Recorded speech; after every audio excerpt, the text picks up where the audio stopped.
Robot vacuum cleaners, a trend that seemingly died early in the decade, but one that, with increasing advancement in the Internet of Things, offers a lot more going into 2019 than in previous years. I'll be brutally honest, up until last week, I assumed that these gimmicky gadgets were just that, toys and novelties that really didn't replace a standard Hoover. But when MC Mart offered to send over the Xiaomi Roborock S50 version 2, I was intrigued. I've enjoyed some Xiaomi products over the past little bit, so why not another one? Hey guys, my name is Ryan Thomas with Failtech, and I gave the Xiaomi Roborock S50 V2 a go.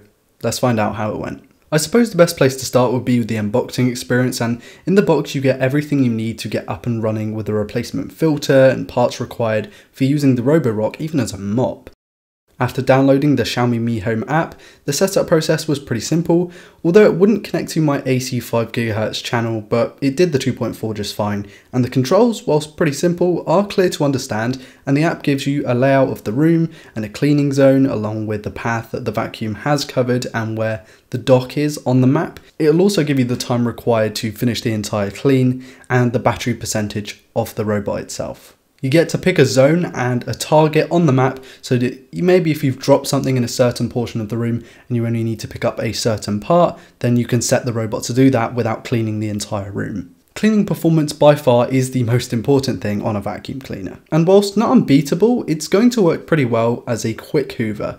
I certainly wouldn't trust it to pick up everything, and if I had an important guest visiting, I'd have to whip out the big boy, but I was expecting it to really struggle to pick up anything, and it impressed me. Although I'm not sure if that's a compliment because I'm probably one of the world's messiest people, so I'm not necessarily a sort of person to give a big claim on a good vacuum cleaner. However, as one of the messiest people on the planet, I can certainly appreciate it. The obstacle avoidance system is decent. It uses this pressure sensitive half rim on the front to detect solid objects, and if it detects itself picking up a cable, it will lower the motor speed and let you pull it out. But cables do tend to be a worry with this thing. I have had a few times where it's pulled down a light that's on a terrible light stand, or it's pulled something off the desk.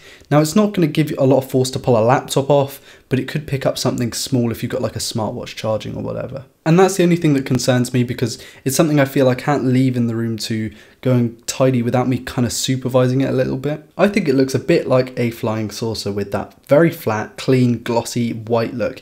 And in a modern home, it would fit very well. It looks almost clinically white, but I'm not sure if that will change after doing just a few rounds of my house. The space that the unit takes up on the floor when parked, honestly, it's a bit much if, like me, you live in a pretty tiny space, but consider that the Roborock can live under a desk or under a table or something like that, so it doesn't have to be within its own little footprint. For example, I have a white table that I put in the corner of my room, and Rob, the Roborock, can live just under there just fine. It doesn't take up any more space than maybe my desk would. Also, the thing is, you're going to need a pretty flat place to be able to use this thing, and I suppose that's quite obvious when you look at it. It does have some good edge detection features, so it definitely won't go down a flight of stairs or anything like that. However, if you've got a house with multiple levels, this is pretty useless because you've got to move it and the dock if you want it to do it autonomously. So it's kind of annoying. It's something that you really need to think about. If you live in like a bungalow or a flat, or maybe just you need it for one room, then it's going to help a lot more. Noise is nowhere near as loud as a vacuum cleaner, and honestly I thought it would be louder because there's quite a lot packed into a small package. However, what it really translates to is the fact that it doesn't have a very powerful motor, so cleaning performance is sacrificed a little bit just so it's not really loud. It does sound a little bit like a jet engine when it first starts up though, and I always find that funny every time it starts up. So a pressing question I hear you ask is, Rye, what's it like with cats? And my honest answer is, I'm not really sure. I have a couple of cats, Gavin and Stacey, and Gavin seemed fairly wary, but he would keep out of the way. Stacey, on the other hand, the fluff ball, seemed to be a little bit more intrigued and kind of wanted to check it out, but at the same time didn't want to be attacked by it. My cats wouldn't leave the room, like they'd just lie down on the bed. They wouldn't like constantly be up walking around if the robot was just cleaning it around my bedroom. So it's definitely not like a hindrance to their well-being, but they are fairly cautious of it. I'm still yet to put a cat on the Roborock and let the Roborock roam around because I'm not sure how the cat would react. At around £300, it's basically the same price as a Roomba. In fact, it could be a little bit more in some markets. And that, I suppose, makes it a good value in the robotic vacuum cleaner market. However, in the standard vacuum cleaner market, that's very expensive. You could get a very premium vacuum cleaner for that.